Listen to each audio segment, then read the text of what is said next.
this is an iHeart podcast. Guaranteed human. This is Danielle Fishel. Ryder Strong. And Will Friedle from Pod Meets World. You know what I didn't expect? Becoming best friends with Chewy's customer service. Oh, been there. I've chatted with them as late as midnight. They actually get pet people. And if Pickles or Lucky hate something, I just send it back. 100% satisfaction guarantee gives you a whole year to make a return. No questions asked. Meanwhile, I'm over here ordering everything for Bill and Brunch. Food, treats, beds, toys. Because Chewy has over 100,000 products to choose from. And it shows up in like a day. I mean, my dog Sammy thinks the delivery driver is her personal assistant, and I'm not sure she's wrong. It's not just for dogs and cats either. They've got stuff for birds, fish, reptiles. The list goes on and on. And the health side is huge for me, too. Prescriptions, pet insurance, telehealth vet visits.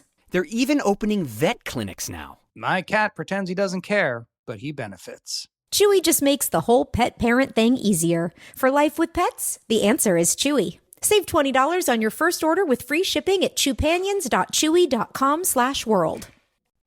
Joy is essential, and it's also elusive. But now, there's a new and exciting way to start your journey toward a more joyful existence. Joy 101. It's a new podcast hosted by me, Hoda Kotb. If you're craving inspiration, support, and useful tools to maximize your joy, tune into these candid, uplifting, and moving on-air chats. Listen to Joy 101 on the iHeartRadio app, Apple Podcasts, or wherever you get your podcasts. Welcome to Stuff You Should Know, a production of iHeartRadio.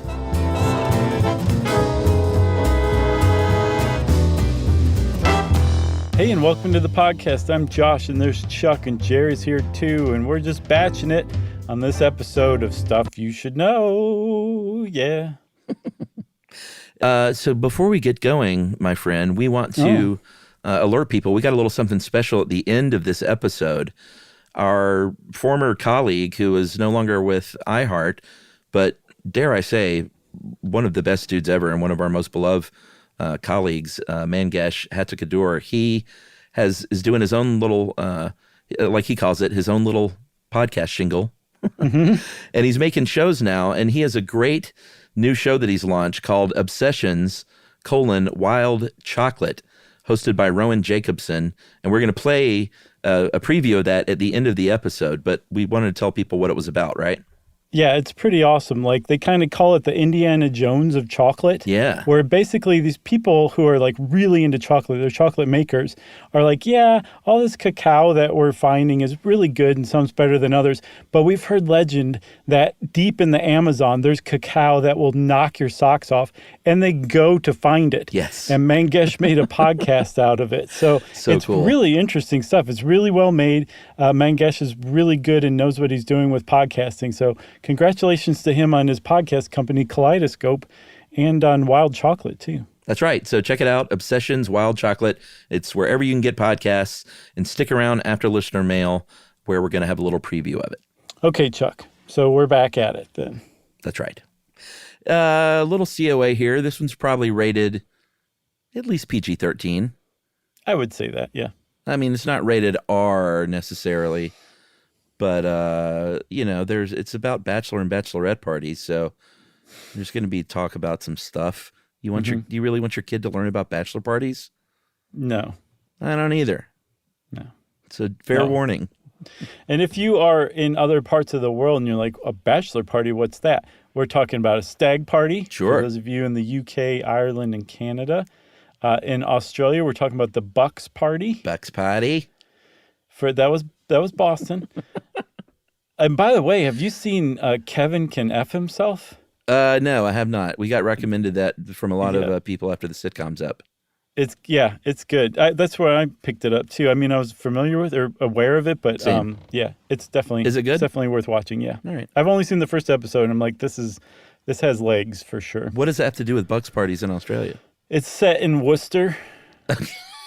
And you said I sounded like I was from Boston. Yes, exactly. Okay, I got you. And the lead, I don't know the actor's name, but she, from Schitt's Creek, the daughter, sister from Schitt's Creek. So Annie, she does an amazing Boston accent without overdoing it. She's really good. So it's a good good show, Chuck. Well, quickly then, while we're segueing or diverting, I was just in Boston, and I just wanted to shout out. I went up there for a Pavement show, and from my hotel room, I looked out, and what was sitting there but the Wilbur Theater, our Boston live performance home, right outside my hotel window, and right next door to the Wang Theater where Pavement played. Okay. And I probably bumped into 7 different Stuff You Should Know listeners. Oh, cool. Who all came up and chatted it up, sat right next to a couple, and promised them live show freebies, which they need to email me, by the way, if you're out there and listening. Very nice. That's the only way it can happen. We'll probably be in Boston this year. Is a better than average chance, wouldn't you say? I would say so. So just a big shout out to the Bostonites, because they're always super supportive and nice. And I think my friend from high school and his friends who were with us were like, geez, is Chuck that famous? And I answered, no, not at all. This happens once every few months, not 7 times in a night. Sure. I think the fact that it took place at a Pavement show kind of skewed the end population. Yeah, they were probably on the lookout. At any Pavement show, I might be there. Yeah. So back to the content. back to bachelor parties. What do they call them in France? Oh, in France, they have a great name for him, the Enterrement de vie de garçon, which means the burial of the life as a boy. Ooh, heavy. Which makes a lot of sense because bachelor parties in particular started at a time, like the late 19th century, is when they really started to become what we understand of them today. At a time when, like, you probably were... There was a higher than likely chance that you were going into marriage as a virgin. And so this was exposing you for one last time, your one last opportunity to, how do I put this, man? Sow I feel your like oats. I guess, but without actually doing that, more just like, seeing a naked woman doing a striptease or something like that. Like this was your chance to do that before you got married kind of thing. And so back then it actually made sense in a certain way.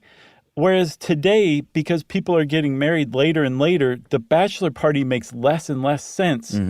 But the same behavior from days of yore is expected. So there's this weird, tense juxtaposition between bachelor parties now and how people actually, whether or not they enjoy bachelor parties today. You know what I mean? Yeah. And I mean, I think we should just go ahead and say, I can speak for you. Neither one of us are big on the traditional bachelor party. No. We're going to try not to yuck the yums and get too judgy. I went camping for my quote unquote bachelor party. Nice. I've never been into strip clubs at all, much less for a bachelor party, which is it makes me uncomfortable just thinking about it. Well, supposedly, Chuck, like there was at least one ethnographic study. I can't find it right now. We'll come across it later on. Oh, from 2016. This ethnographic study basically followed bachelor parties to Ibiza and like other places around Europe, and they interviewed like the people who were there just kind of candidly, and most of them were like, no, I really don't enjoy this at all. I'm not having that much fun. Like the time when we're hanging out back at the rented house drinking together, that's fun. Sure. But like being put on stage and, whipped by a stripper is not that fun. It's kind of humiliating, and no, it's not really enjoyable, but I feel like I have to go through it. So that's that tension that I was talking about, where it's like that kind of bawdy, raucous, objectifying behavior that, again, kind of like maybe made sense in the 50s in a different time. It doesn't make sense today, but people still do it. And so it makes people deeply uncomfortable as far as I can't say most studies, as far as plenty of studies who have actually looked at this thing, and a lot of anecdotal evidence to say. Yeah, I'm of full belief that the traditional hedonistic bachelor party thing is being driven still by like a small minority of guys that are like, you got to do it, dude. That kind of guy. They are called your desperate, already married friend. Those are the ones that are trouble at a bachelor party. Those are the ones you have to look out for. Those are the ones that push everybody else to do dumb stuff that they wouldn't normally do and that they'll later regret. As a matter of fact, if you want to have a chill bachelor party, do not invite your desperate, already married friends. No, not at all. Or hopefully if you're, get married a little later in life, then everyone is sort of a little more on board with something chill. And that seems to have caused bachelor parties to evolve into, what they're becoming more and more today, which are basically like men's retreats. Yeah. To barbecue and like hike and stuff like that. And there are definitely plenty that go to Vegas or, go out of the country or something like that and just party hard. But there's a growing number of ones that just do, like you said, like go camping, just hang out with your pals, which is ultimately what the point's supposed to be. The point of a bachelor party isn't to humiliate the groom-to-be, but that is a huge kind of through thread in a lot of them. The point is to just like celebrate your time as an individual. I saw it put so perfectly. It was on a gay marriage website, and they were talking about whether you should throw a bachelor party for both grooms or a combined one. And this website was saying one for each, because what they're doing is going into a marriage and they're combining themselves. This is one of those times when they can be celebrated as individuals, separately, distinctly. Mm-hmm. And that's ultimately what a bachelor party is supposed to be about. It's just celebrating this individual before they basically become responsible and enter into a union with another person and become a couple. That's ideally what the bachelor party sentiment is supposed to be. That's right. And the only time I will get super judgy is if you are one of those dudes that thinks it is okay or you should have sex with one less girl before you get married. Make the worst decision you've ever made. You are cheating on them, and you will cheat on them again one day, probably. And that is not right in any way, shape, or form. So again, this is anecdotal self-reporting. Right. But on George Takei's website. Right. Okay. I don't know what he was doing. He hosted like a that was Jeffrey Tambor and George Takei crossed together. Yeah. Okay. Or Hank. What was Hank's name? Yeah. Hank. Yeah. So on George Takei's website, he had this like list of like people who wrote in and said like, yeah, I was at this bachelor party and the wedding ended because the groom cheated on his fiance like at the bachelor party the night before the wedding. Yeah. And the fiance found out because her brother's there, as part of the bachelor party. And so apparently there have been, again, I didn't see like, anything out of like Rutgers or MIT that was a study on this, but anecdotally, there have been marriages that have ended before they started because just terrible decisions were made at the bachelor party. That's right. And ladies, we're not forgetting about you. The bachelorette party is a big thing. They also call them hen parties. They called them early on, I think, hen parties. But they came about much later, generally between the 70s and the 90s is when that kind of started. And we'll touch on both as we go along. But first, and Livia, God bless her, I feel bad for even putting her through this, but she helped us put this one together and did a really good job in that she looked at a lot of other sort of pre-wedding traditions. And the bachelor and bachelorette parties are one thing, but there's a long, long history across every culture you can think of, kind of since marriage was even a thing, that there is some sort of day before or week before rituals that different cultures partake in. Yep. Ritual bath, the mikveh in Jewish tradition. Mm-hmm. Ancient Greece, women used to hang out and sacrifice things to the gods the day before. There was one in Sweden I thought was pretty interesting. In 17th century Sweden, they celebrated the Mukvelar, which is virgin nights. So they would bathe and feast and drink with their friends. And there was actually one town in 1649 of Uppsala that said, no more. Like, you're showing up so hungover on the wedding day, like, we can't do the Mukvelar here anymore. It's banned. Yeah, that's another thing, too. Like, there are a few bad ideas that have to do with marriage that are worse than having a bachelor and or bachelorette party the night before the wedding. Not the time to do it. That's when you have your rehearsal dinners and stuff usually. Right. It's supposed to be like kind of chill and exciting, not partying like that the night before the wedding. Like, you have to be so bad at thinking things through to actually do that it's just kind of mind-boggling. but also hilarious in a way. There's one in northeastern Scotland, I think in rural Scotland, that I think still happens. I'd love to hear from our friends there. But they will drive, it's called the blackening. They will get the bride and groom and kind of fake kidnap them. And you'll see that happens a lot in a lot of these traditions. It's like, we've got you now. And they will cover them with disgusting, sticky things, dog food, rotten eggs, just anything that'll kind of stick to your body and humiliate you. And they will drive you around in the back of a truck, basically, around town. And they basically said there are not many rules except that you're uncomfortable and embarrassed, basically. One thing I saw was that this is like a farming community, so that like manure doesn't actually work because everybody's so used to the smell of manure that if you smear it on somebody, they're like, whatever. Yeah, it's not a blackening. They're not close to the coast, so they'll actually drive to the coastal areas to get like fish guts and stuff because those people do find the particularly disgusting and offensive smelling. Wow. Yeah, it's kind of mean. But it actually evolved out of a tradition of washing the bride's feet, and it ended up becoming that in this little part of Scotland. But yeah, it still goes on from what I saw. So if you look at the U.S. In the United States, we're talking about, like you said, the 19th century when these things kind of became a thing.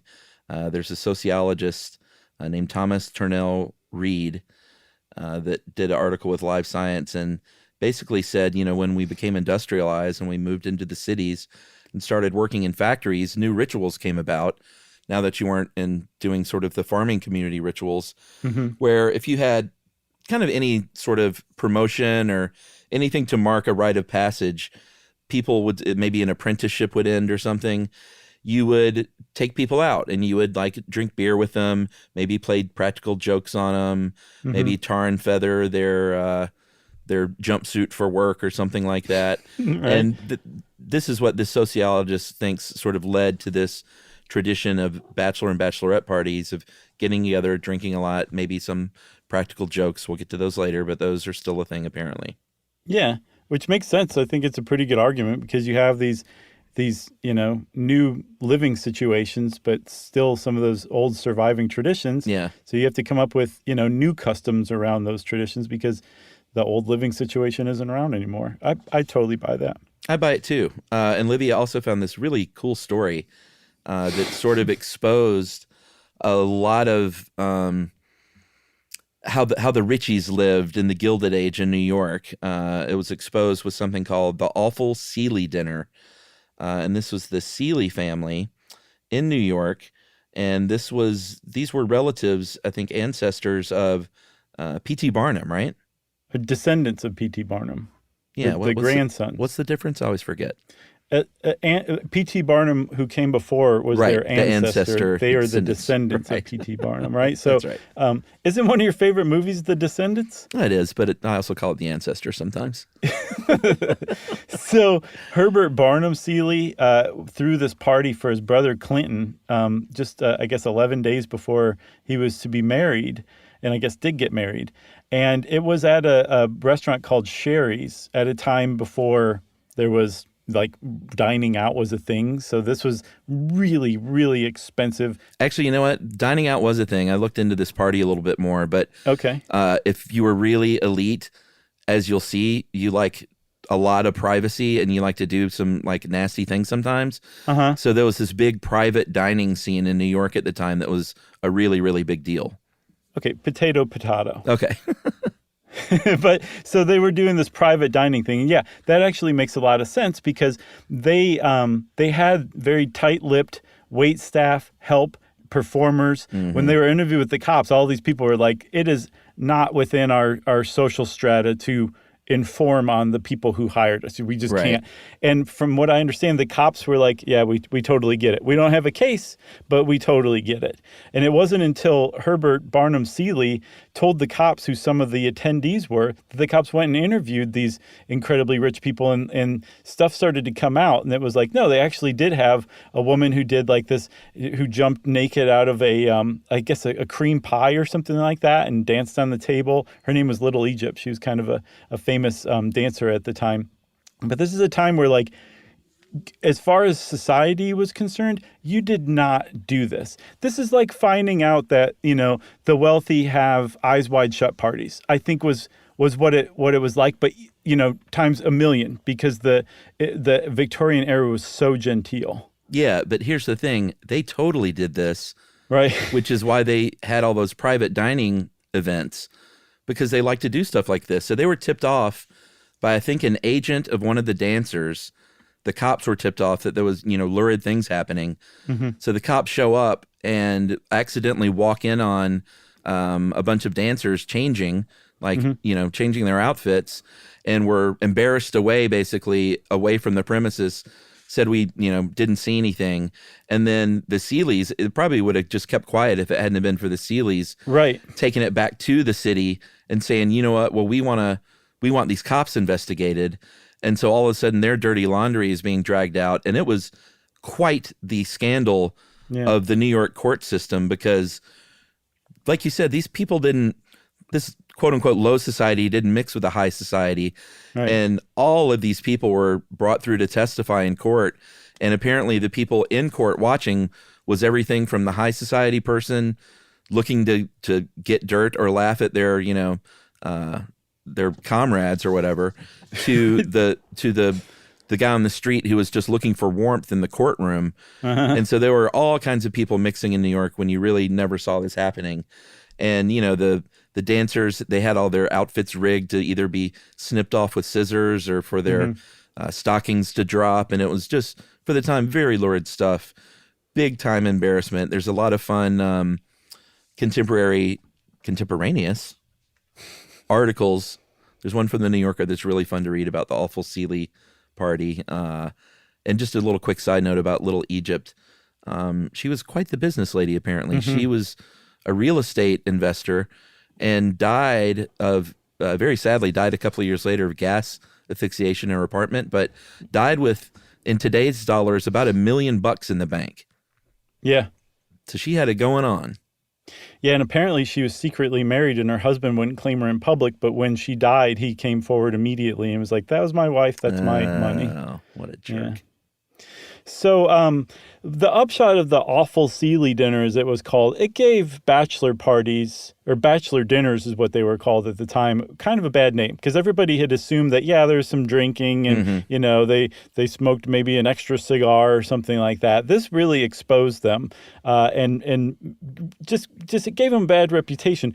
It turns out for like 25 years, tops.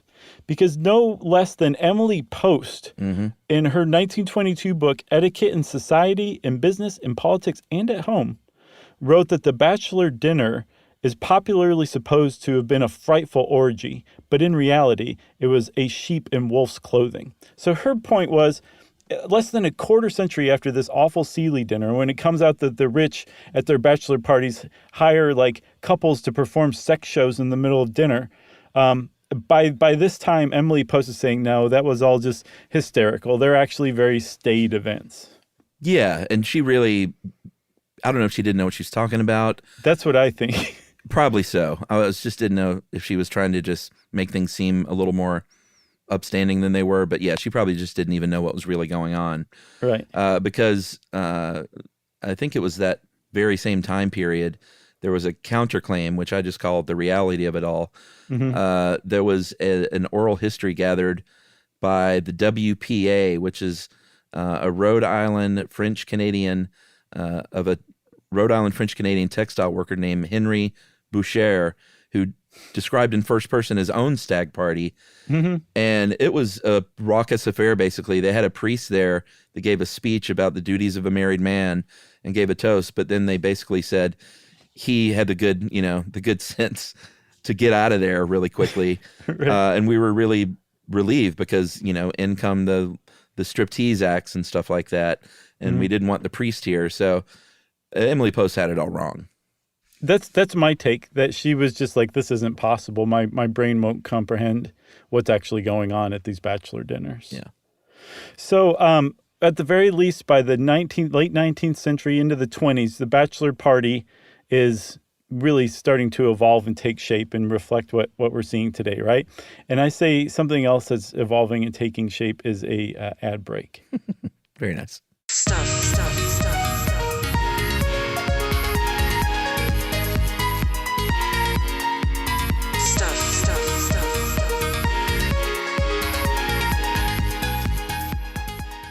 This is Danielle Fishel. Ryder Strong. And Will Friedle from Pod Meets World. Let's talk Chewy. Yes. For starters, they've got over 100,000 products. Food, treats, toys, beds. And as a dog and a cat mom, I can go to Chewy for literally anything I need, and it ships fast. And Chewy's customer service is unreal. Day or night, they're ready to help. You know what else I love? They handle prescriptions, pet insurance, telehealth, vet visits, and they're rolling out vet clinics across the country. For life with pets, the answer is Chewy. Save $20 on your first order with free shipping at chewpanions.chewy.com/world. Joy is essential, and it's also elusive. You can't order it, you can't borrow it, or simply hope it into life. But now, there's a new and exciting way to start your journey toward a more joyful existence. Joy 101. It's a new podcast hosted by me, Hoda Kotb. Together, guys, we'll have meaningful conversations with the world's most fascinating people. Entertainment legends, sports icons, wellness experts, and everyday people will share how they find, allow, and experience joy. And I'll offer some of my own tips and takes on seeking a more balanced and harmonious life. If you're craving inspiration, support, and useful tools to maximize your joy, tune into these candid, uplifting, and moving on-air chats. Joy after a breakup, joy as an empty nester, joy after a loss, joy as a caretaker. This new podcast will speak to you. Listen to Joy 101 on the iHeartRadio app, Apple Podcasts, or wherever you get your podcasts. Happy Pride from the Outspoken Podcast Network. All month long and all year round, we're celebrating being loud, proud, and always original. It's me, Brandon Kyle Goodman, host of the podcast Tell Me Something Messy. Check out my show for unfiltered takes on dating, relationships, and adulting. The more you get comfortable with someone, the more their real self comes out. They're going to be gross. What's the grossest thing about a man? Burping. Shut it down. Listen to High Key for the best pop culture takes, and there are no girls on the internet for all your tech news. For your favorite celebrity kikis, check out Outlaws with T.S. Madison. Wait, so Luke was the son of Vader? Yeah. And Vader was turned by RuPaul? Yeah, well, somebody turned him, some old witch. Learn to love yourself unapologetically with BFF, Black Fat Femme, and start your day with intention with Waking Up with Ryan coming in July. Celebrate Pride with the Outspoken Network on the iHeartRadio app, Apple Podcasts, or wherever you get your podcasts. Open your free iHeartRadio app, search Pride, and listen now. You said to me, yo, keep at it, because you let me rap for you. It was magical for all I'm like, I know these guys, but who are you? I'm MC Jin, and this is Laugh But Not Least. I'll be chatting with guests from all walks of life about the power of humor when it comes to facing difficult times, like the co-founder of Rough Riders, Darren D. Dean. Talking about as a kid. Do you remember that we met even way before that? Let me think. Did you walk up to the gate? That was me, D. That was you? That was me. The day we found out that you and the whole crew was at Hit Factory, the mission was to get me to go to the gate, start freestyling, and see if I could get in the studio. I'm rapping, and then suddenly I hear a voice. Hey, open the gate. Let him in. The gate slowly went gung, gung, gung, gung, gung, gung. They all there watching this, and they watch me walk into there, and that is a moment that I will remember for the rest of my life. Listen to Laugh But Not Least with MC Jin on the iHeartRadio app, Apple Podcasts, or wherever you get your podcasts.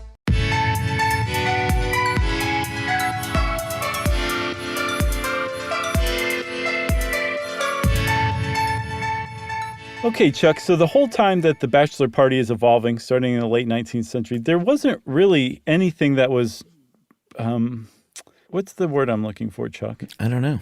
The bride didn't have anything quite similar to the bachelor party. Analogous? Yes, thank you. All right. But there was like a bridal shower. Those have been around since, from what I saw, 16th century Belgium. Mm-hmm. And the origin story for those is really sweet. There was a wealthy girl who fell in love with a poor, I saw a miller's son. And her father was like, you can't marry him. And if you try to proceed, I'm keeping your dowry and you guys will be broke. And so don't even try it. She said, I don't care, father. I'm marrying him anyway. And they got married anyway. And the town found out about this and was so moved by their love that they actually brought gifts to get this couple started in life. Nice. To in lieu of the dowry, that I think the father finally relented and was like, here, fine, here's the dowry too. But they say that that's the origin story of the bridal shower, which was the bride and her friends and her future in-laws and her mom and her future mother-in-law kind of hanging out, having a very nice, tasteful like luncheon or brunch, and then getting, presents that were usually of like a household nature. That's right. And in the 20th century, early 20th century, in Britain, women there started celebrating what was called ribbon girl traditions. And they would decorate the bride with ribbons and hearts and kitchen utensils and stuff like that, because, of course, this is a time where they were like, get ready for a life of, domestic servitude. Yeah. Because that's what's coming your way. Here's a spatula. Yeah, and they would parade her around on the factory floor where she worked. And then this sort of evolved over time. And then by the 1960s and especially into the 70s, is when women, especially in the U.S., started saying, hey, maybe these showers we're throwing should be a little bit more like what these guys are doing. And this is kind of pre-bachelorette party still, but they would have what they would call a personal shower, where all of a sudden you're not getting a toaster or a spatula, but you might get, like a sex toy or something fun like that. Right. And the future mother-in-law was typically not invited to that one, I think. Typically, unless, she's fun and has a open mind. Sure. So that's the 60s, I guess. I'm taking it as the late 60s. Yeah. Within 3 decades, the early 90s, so within just a couple decades, actually. Yeah. It evolved, at least in the UK, into hen parties, which became like boozy, raucous bawdy events where the bachelorette party that you might see at a club today really kind of finds its root, from what I understand, in the UK in the early 90s. And I think they're still called hen parties today. And then in the United States, Chuck, they attribute the rise of bachelorette parties not necessarily from people going over to the UK for hen parties and coming back and saying, like, we got to try this, but almost evolving independently thanks to the arrival of the Chippendales Revue in Los Angeles in 1979. That apparently kicked off the bachelorette party industry. I can only think of Chris Farley when I hear the word Chippendales. And Patrick Swayze, too. Yeah, what a great bit. Man, and that look that Patrick Swayze has where he's just like, I can't compete with this when he's watching Chris Farley, it was just priceless. I would like to equally shame the bachelorette parties, because there are 2 words of advice. If you see a big raucous bachelor party coming your way in a bar or a club, run the other way. If you see a bachelorette party headed your way in a club or a bar, run the other way. For sure. You don't want to be swept up into any of these shenanigans. And I have unwittingly somehow been swept up in bachelorette party shenanigans more than once in my life, because Really? a lot of times there's bachelorette parties will have a kind of body scavenger hunt kind of thing, where they're like, but they're all dares. Like the bride has to go do whatever to whoever. Right. And I've been that guy a couple of times somehow, where they're like, she wants to do I don't even know, it's like a shot out of your belly button or something dumb. Sure. It wasn't that, but just it's always stuff like that. Take a shot from a stranger's beard. Something like that. I think I still have a bachelorette in my beard somewhere. There might be like whipped cream involved. Just go away. You don't want to be a part of any of this stuff. Yeah, it's true. Or at least I don't want to be. It's just embarrassing for me. They'll put a penis-shaped straw in your mouth faster than you can say, what the heck's going on? You open your mouth to say, wait a minute, and there it goes. So Chippendales show up in 1979. By 1981, the word bachelorette party is coined in a New York Times article. And they're just talking basically about what you might think of as more of like a spa weekend today, not the bachelorette party like you just described. That didn't come along until about the 80s or the 90s. And one of the reasons why, at least I should say in the United States, definitely in the early 90s in the UK, some people say, no, it still wasn't even a thing in the early 90s in the US. But one of the reasons why they became bawdier and more extravagant and more out and proud, basically, proud is the wrong word, but you understand what I mean. Mm-hmm. Is because people started getting married later and later. Mm-hmm. And so they didn't have to go to their parents and be like, I need $5,000 to throw this party that you would not want me to have ever in a million years. Yeah, totally. They had their own money, and their friends had their own money because they weren't getting married at 21 and then starting their professional life. They've been working for a decade already before now they're going to get hitched, and that changed everything. That was the big sea change for bachelor parties that, in my opinion, made them no longer make sense in that context any longer, because people weren't getting married basically as children. They were getting married as grown adults now, and so it doesn't make sense to go back and behave like children a few days before you get married. That's what I'm saying. No, I'm with you. And also, as that sort of was in lockstep with the rise of a party industry that kind of, marched in lockstep with it. So people started having more money because they were getting married later. And all of a sudden, there was this industry surrounding it where, you just have to call a company if you want to. I mean, you can also plan your own stuff, of course, and people still do that. But, I mean, Livia gave one example. There was a scholar named Diane Ty who interviewed. And of course, this is all, again, thankfully they don't do a lot of studies, like real studies on this stuff. Mm-hmm. But she did some interviews with middle-class, Eastern Canadian middle-class white women in the mid-90s, and then interviewed the same type of people in 2017 and 18. And the big difference was in the mid-90s, they were all just sort of planning this stuff from scratch. And by the time the 2010s came along, you would call the company up and there would be a script basically where you drank these, colored sugary drinks, and there was a penis cake and games, pin the penis on the Playboy, and there might be male strippers and just a lot of phallic stuff happening.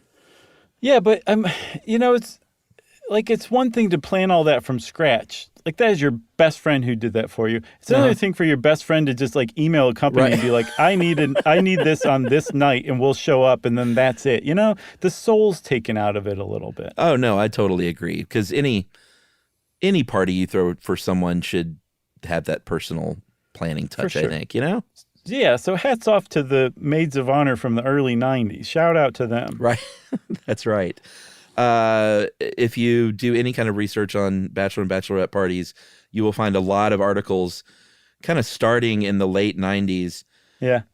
Everywhere from like Vice to Maxim to the New York Times, and they're all written a little mournfully and sadly, where they're saying like, the old days of the wild hedonistic bachelor parties are going the way of the dodo, and these days guys just want to go on a fly fishing trip, and ladies just want a nice spa weekend with some good wine and Prosecco. And isn't it a shame almost that guys aren't going out and trying to have sex with one more lady before their wedding day? Right. They're very annoying to read to me. Yeah, no, it's true for sure. And like, they always like interview somebody who's like, what's going on? This is terrible, We can't let this happen. Exactly. But the thing is, from all appearances, the bachelor party is not actually going away anytime soon. The rowdy, raucous bachelor and bachelorette parties. Again, yes, more and more people are coming up with alternatives that suit them and their friends and their, demeanors much more. They're just like, I don't need to be publicly humiliated because this is some sort of rite of passage that, my dad went through and my older brother. Who cares? I'm not going to do that anymore. And I think that sentiment has really kind of freed people quite a bit. But there's still, I would say, the vast majority of bachelor and bachelorette parties are of the very stereotypical kind that you imagine. Yeah, and you know what? I haven't even been to many of those. My dude friends, I feel like a few of them had those, and I was out of town when they got married, so I was just around for the wedding. But I went to one of them, of one of my good friends who had kind of a stereotypical, there were no like sex acts, but there were strip clubs and just all debauchery. And I was so like, all that stuff just makes me, it's not even uncomfortable, but nervous. Right. Like, I've seen too many movies, and we'll get to the movies in a second. Or just, I don't know, just bad luck coming that I just don't want to be super involved. And these are like close friends sometimes. And so for that one, I was and I'm not putting myself up as some like saint or anything at all, but I just don't want to be involved in that level of hard partying for the night. And I was the driver. We rented a van and I sober drove everyone around. Oh, wow. Drove him to all the places. We saw Snoop Dogg at a strip club in Atlanta, which was kind of fun. Sweet. And he remarked that we all had sideburns. This was the 90s after all. So Snoop Dogg recognized us.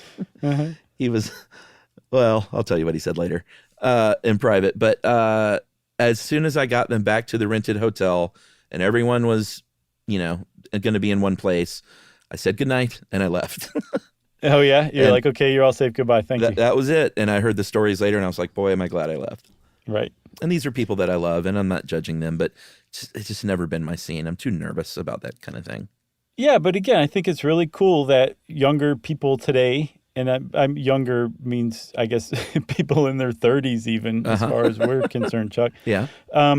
Are like that they are comfortable saying, I don't really want to do that. Everybody, do we have to do that? And everybody else is saying, no, we don't have to do that. Let's figure something else out. Yes. And again, if you're really, really into bachelor parties and you are so psyched that your best friend is going to throw you just a rager of a bachelor party, man, hats off to you. Like, I don't think anything we're saying is meant to like you said, yuck that yum. No, be safe. I just think it's cool that there's people are like, okay, cool, let's do something different instead, and they feel comfortable doing that because it shows that America and the West is growing up.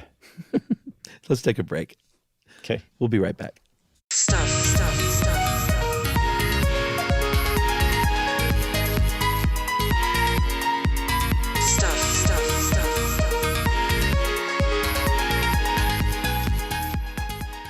This is Danielle Fishel. Ryder Strong. And Will Friedle from Pod Meets World. Let's talk Chewy. Yes. For starters, they've got over 100,000 products. Food, treats, toys, beds. And as a dog and a cat mom, I can go to Chewy for literally anything I need, and it ships fast. And Chewy's customer service is unreal. Day or night, they're ready to help. You know what else I love? They handle prescriptions, pet insurance, telehealth, vet visits, and they're rolling out vet clinics across the country. For life with pets, the answer is Chewy. Save $20 on your first order with free shipping at chewpanions.chewy.com/world.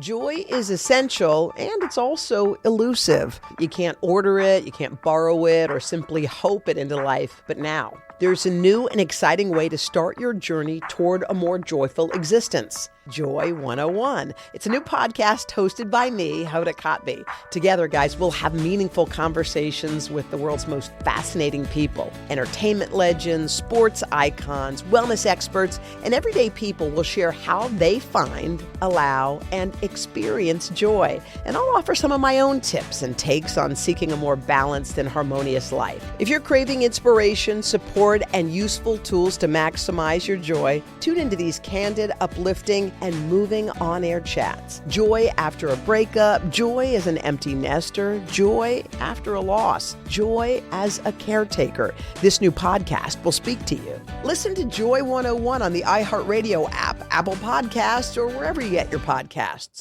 Happy Pride from the Outspoken Podcast Network. All month long and all year round, we're celebrating being loud, proud, and always original. It's me, Brandon Kyle Goodman, host of the podcast Tell Me Something Messy.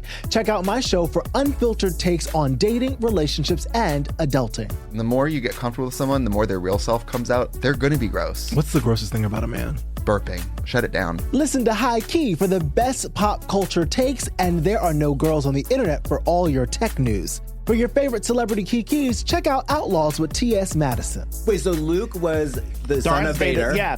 And Vader was turned by RuPaul? Yeah, well, somebody turned him. Okay. Some old witch. Learn to love yourself unapologetically with BFF, Black Fat Femme. And start your day with intention with Waking Up with Ryan coming in July.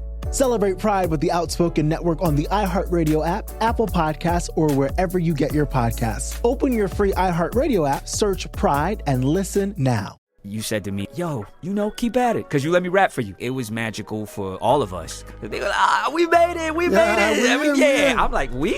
I'm like, I know these guys, but who are you? I'm MC Jin, and this is Laugh But Not Least. I'll be chatting with guests from all walks of life about the power of humor when it comes to facing difficult times, like the co-founder of Rough Riders, Darren D. Dean.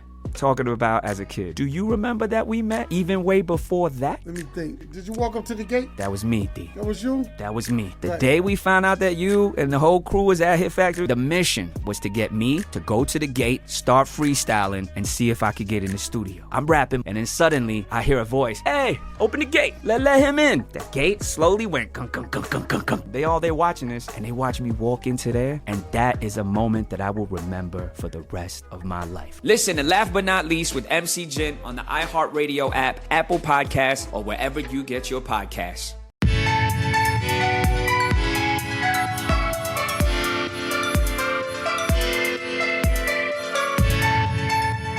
All right, we promised talk of movies. You can't talk about Bachelor or Bachelorette parties without talking about movies because there are movies called Bachelor Party. There was one called The Bachelor Party from 1957. I want to see this movie. I kind of do too. It was based on an old TV play, but this is sort of one of those things where goodness wins in the end because the newlywed, inevitably it's revealed that his home life, his secure, quiet home life is much better than his playboy friends who kind of plans this evening. Right. And the potential love interest is played by Morticia Addams. Oh, okay. Mm-hmm. Carolyn Jones, I think was her name. I don't know if I've ever seen her not in her Morticia getup. It's odd. Yeah. You can tell it's her if you know that it's her, but it's just, it just doesn't quite look like her. Gotcha. And then there's like the hilarious typical boomer humor of How to Murder Your Wife, a 1965 Jack Lemmon movie who figures out that he married a not great woman who was the person who jumped out of his friend's cake at the bachelor party the night before. Which The Hangover totally stole. Yeah. Ed Helms married Heather Graham. Sure. So accidentally, yeah. I don't know if we should jump forward to The Hangover yet, because that was just such a monumental movie as far as the bachelor party genre goes, Chuck, that I want to give it its due. Yeah, we'll wait on that because we have to park it at 1984's Bachelor Party with Tom Hanks, who Olivia points out, like if you only know sort of today's Tom Hanks, right, and you haven't yelling seen at people in the airport to get away from his wife. Yeah, exactly. This is very off-brand for him. But on brand for him not on brand, but he did a lot of kind of different kind of comedies earlier in his career. Mm-hmm. And I used to love the movie Bachelor Party. I thought it was so funny. Looking back on it now, it is kind of it's still funny in a lot of ways, but it also has, transphobia and casual racism here and there. And yeah. Of course, women are sexually objectified through the whole thing. There's a donkey that they almost get to have sex with a woman, but it's sort of a red herring because the donkey dies of a drug overdose before it can happen. Right. But I used to love Bachelor Party. I haven't seen it in a long time, but that was one of my movies in college. Very Bad Things was a dark comedy where there was the accidental killing of a sex worker. That was such a terrible movie. I saw it back then. It wasn't good at all. No, and not like, the acting's bad or the direction's bad. It's like just the concept of it. It was meant to be funny, and it wasn't. Like, it really missed the mark and just made the whole thing just terrible. Tonally, This is 98. Mess. Yeah. I'm like in my early 20s, and I'm like, this is reprehensible. Yeah.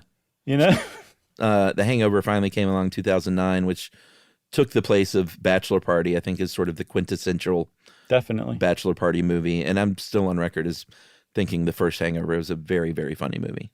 Okay. You didn't like it, right? I think we've talked about this before. Not really. I mean, it's fine if I'm not going to try to detract from it. I know it's like one of the most successful movies of all time. Yeah, I thought it was very funny. I thought Zach Galifianakis was great. Yeah. And what's his name? Mike Tyson? No, I thought Ed Helms was great. Sure. And I thought Ken Jeong was very, very funny. And I just I thought it was very funny. Okay. And the sequel is terrible. Was it the one set in Thailand? Yeah, it wasn't good at all. I did not think Bradley Cooper was very good in The Hangover, though. He didn't have a good role written for him. He had to play the straight man for everybody else. And kind of the jerk. Yeah. Yeah. But I love Zach and Ed and Ken Jeong. I thought they were very funny. Yeah. What about Bridesmaids? Have you seen that? I have not seen that one. Oh, Bridesmaids is great. Yeah. It is really, really funny. Yep. I've heard nothing but. Yeah, you should check out Bridesmaids. Kristen Wiig, just the plain scene with Kristen Wiig is worth the admission price alone. Yeah, that one came out in 2011, and there was like this kind of grassroots pro-feminist social media movement around it, saying like, go see it. It's like, I saw it described as like a, like, I can't remember the wording they used, but basically if you're a feminist or you're for women's rights, you have to go see that movie, basically. That it was like that groundbreaking and monumental, and it basically said, okay, women can have the same kind of movies as men. Yeah, it was absolutely. like, you know, the women's version of The Hangover in a lot of ways, at least as far as like genre stuff goes. I think it was more well written than The Hangover, I'm for sure. Yeah. It was funny. And then there was a movie that I don't know how I never heard of this movie from 2017 called Rough Night. And it had Scarlett Johansson and Ilana Glazer and Zoe Kravitz and Kate McKinnon and Jillian Bell, like huge cast. Never even heard of this movie, but it's sort of like a bachelorette party that goes wrong, sort of like Very Bad Things, but it wasn't critically reviewed very well. But the filmmaker's great because she does that, along with her husband, does that TV show Hacks, which is really, really good. Oh, yeah? So maybe the movie just missed the mark. Or maybe, you know, I need to see it and judge it for itself, but not well reviewed. Okay. What else? That's it. That's all the movies I got. Okay. So I think we've talked quite a bit about the fact that humiliating the bride or groom is like a thing. And part of that is kidnapping them. So it's not just humiliation, it's domination too. And that typically comes through in the idea that the bride or the groom is kidnapped at some point. They're taken against their will. And they don't have any say in the planning. Like, this is done for them, but also done to them. Yeah, I can't imagine anything scarier than going to a bachelor party that was planned without my knowledge. Right. So apparently in Australia, their bucks parties, all of them start with a kidnapping, and like a serious kidnapping. So much so that I saw an article about, you know, imaginative ways to kidnap the groom-to-be. And they were saying, do not do it on the street in broad daylight, like in a van. Wow. Because the cops will be called. But apparently that's how seriously they take it, that they need to actually tell people not to do that. Wow. They're like, how else are you supposed to kidnap someone? Right. Yeah, and those can get out of hand with, this is when the practical jokes come in play. There was one account from a journalist, David Boyer, in his book Bachelor Party Confidential, where, and this is so wrong and mean, yeah, it is. where these friends, quote unquote friends, got this groom so drunk that he passed out, and then they had his leg put in a full cast and told him that he broke it, and did not tell him until after his honeymoon. Yes. Like not Fiji. Not like the night before the wedding or even after the wedding. After the honeymoon, they finally told him that his leg wasn't actually broken. That's just not funny. On it. I think it's funny. I think it's hilarious up until like the wedding. And then you tell him and he's just washed over with relief, and that's hilarious. To not tell him before the wedding, so he's up on crutches that he doesn't need, and then the honeymoon is the real clincher. I think then that was just mean. Yeah, but like, it was let's funny ruin your point. expensive honeymoon. For sure. You can't go swimming in Fiji. Right. Ugh. I thought great conception, poor execution. Yeah, like day before the wedding, they all take the hammer out and break the cast up. Yeah. That's a fun scene. Sure. All right, well, let's wrap it up with a little bit on money. These things are quite expensive, or can be quite expensive these days. There was a survey by savings.com, and we should point out that out of the 500 people they surveyed, they made 40% of them made over $100,000 a year. So these are well-funded people. But they said the average cost for a man's bachelor party is about $1,500, and a bachelorette party was about $900. Right. And 75% said it was like a weekend event, and 66% it was a destination thing. Right. 16% was international. Right. So these things have gotten really expensive, and I think they interviewed about half the people very quietly said, hey, I think it's gotten a little too expensive and it's gotten a little out of hand. But I felt like I had to do it. I read that this was not fully, but largely attributable to the rise of Instagram. And that people are now trying to like make their lives just look so amazing. Yeah. You know, and like the Bachelorette and Bachelor party is such a big part of like the life at that age that's definitely something they spend money on just to Instagram it, basically. I'm going to start once a week. I should just start posting pictures of my bare beer belly. Okay. Just to fight that whole notion that life is perfect. I gotcha. You know what I mean? What filter will you use? There is no filter. Oh my God, Chuck. It hasn't been invented yet. You've gone mad. Just log on to Chuck the Podcaster for some disgusting photos of me. Yeah, right. Doing heart hand sunset over your beer belly. Over my beer belly. I pledge. And that's my attempt to make the world a better place. I think that's a great idea, Chuck. I support that 100%. I will like every single one of those posts. Oh, you're going to hurt my stomach? For sure. You got anything else? No, thankfully, no. Okay. That's it for Bachelor and Bachelorette parties. I'm sure we could go on. There's more details, but, you know, just go to a Bachelor or Bachelorette party and see what you think. And since I said that, it's time for listener mail. But before the listener mail, another reminder that after we read this, you can check out a preview of Obsessions Wild Chocolate, the great new show from our old friend Mangesh. Excellent. I'm going to call this... Oh, and by the way, we need to shout out another listener mail real quick. We heard from Diarrhea Planet. Oh, yeah? Did you see that email? No, I didn't see that. I got to go check. Yep, we got an email from them, and they said, hey, guys, we heard that you were talking about us again.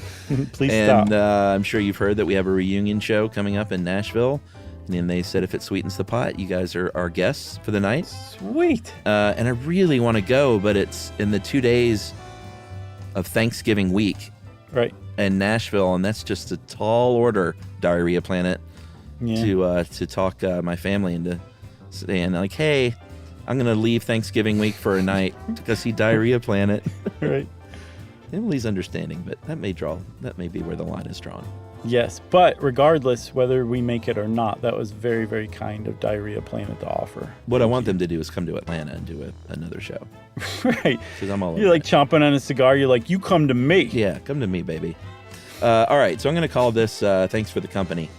Hey, guys, been listening to Stuff You Should Know on my drive to work for about 3 years. An old coworker introduced me to the show, and I would look forward to our discussions on each episode every morning over coffee. I recently had a baby girl, and my husband and I agreed that it was best that I stay home for a little while. After about 4 months in, I noticed I was showing some signs of postpartum depression, and it hit me one morning, but that what I really just missed was those morning chats in the office and the free coffee. So I started an episode with you guys and began deep cleaning our home. Decluttering and organizing has always been something that made me feel better, and every day I continue to tune in and clean during naps. Presumably your baby's naps, because that would be amazingly efficient if you can clean while you nap. I now have those same discussions with my husband when he gets home from work, and I really just want to say thanks for the company, the memories, and the new ones to come. And that is from Anonymous. Great. Thank you, Anonymous. That was a wonderful email, and I'm glad we could fill that little hole for you, right, Chuck? Totally. And if you want to let us know about something nice we did for you and we didn't even realize we did, we love hearing that stuff. You can send it to us in an email to stuffpodcast@iheartradio.com. Stuff You Should Know is a production of iHeartRadio.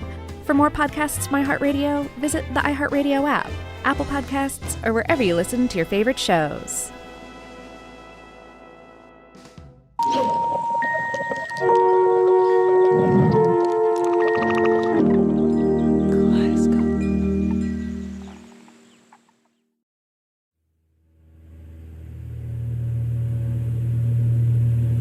I'm in the co-pilot seat of this small Cessna plane, and we're circling the Bolivian Amazon.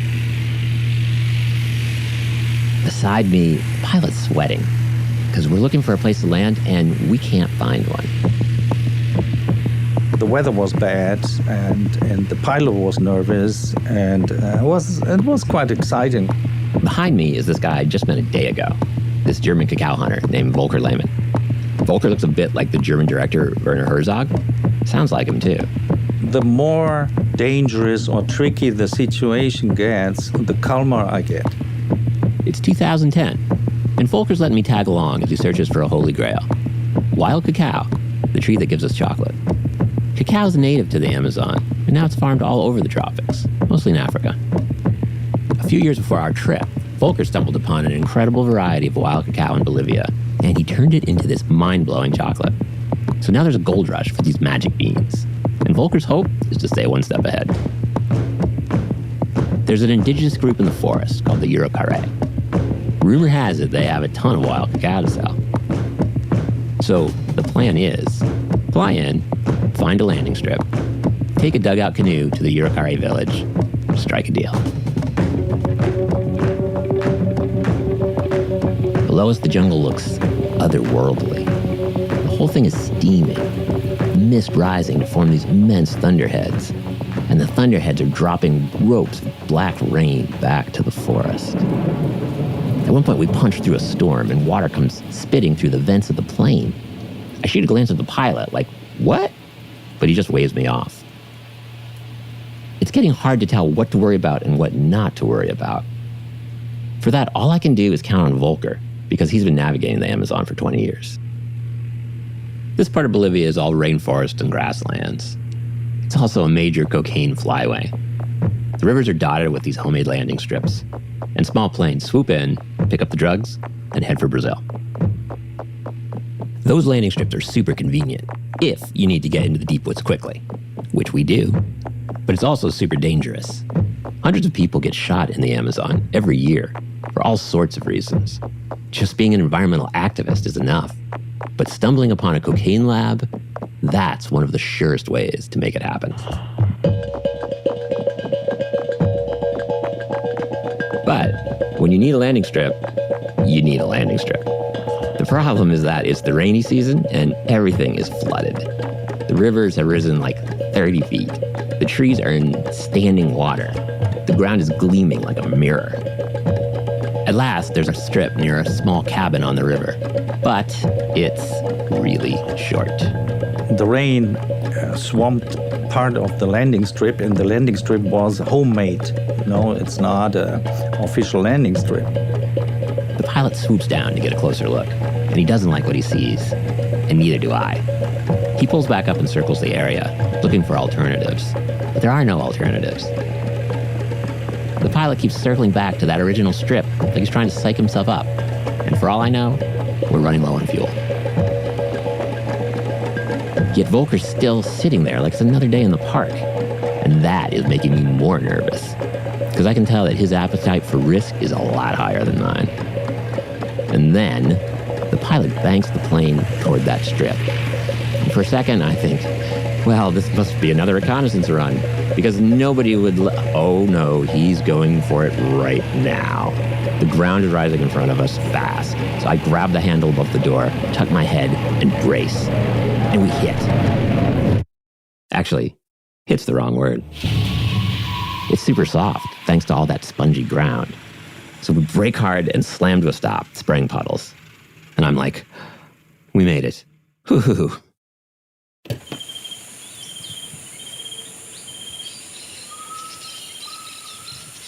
So I grab my pack and hop out. Volker's behind me. And it's like, hello, Amazon. It's a cathedral when you're on the ground. There's these massive trees that are dripping thick vines. There's flocks of actual parrots screeching through the canopy. And then, from that little cabin up ahead, 4 guys emerge, and they're holding rifles. There were like one guy coming, and then the second, and the third, and the fourth, and then they were surrounding us. And I was looking at the pilot, and he said, I have to leave because of the weather. And, nobody said anything, and so he turned around his plane, and off he went. And then I realized, we are in the middle of some people we don't know. I was nervous. I am trying not to make any fast moves because these guys look twitchy. And everything they say confirms my worst fears. They're watching this place for their boss, who's a Colombian man. And we've just landed on his private runway without permission. And I've been in the Amazon for all 5 minutes. And I'm starting to wonder if maybe I'm not really cut out for this cacao hunting thing. And all I can do is look over at Volker and think, I hope you got this. From Kaleidoscope and iHeart Podcasts, this is Obsessions, Wild Chocolate. I'm Rowan Jacobson. Chapter 1, The Hunt.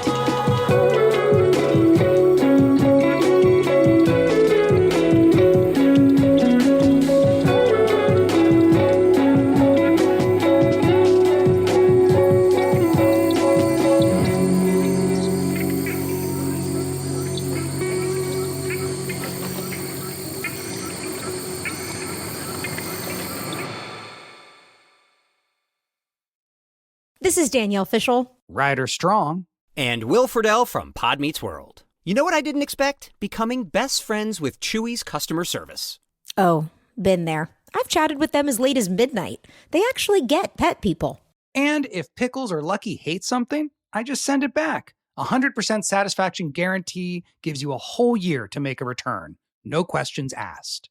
Meanwhile, I'm over here ordering everything for Bill and Brunch. Food, treats, beds, toys. Because Chewy has over 100,000 products to choose from. And it shows up in like a day. I mean, my dog Sammy thinks the delivery driver is her personal assistant, and I'm not sure she's wrong. It's not just for dogs and cats either. They've got stuff for birds, fish, reptiles. The list goes on and on. And the health side is huge for me, too. Prescriptions, pet insurance, telehealth vet visits.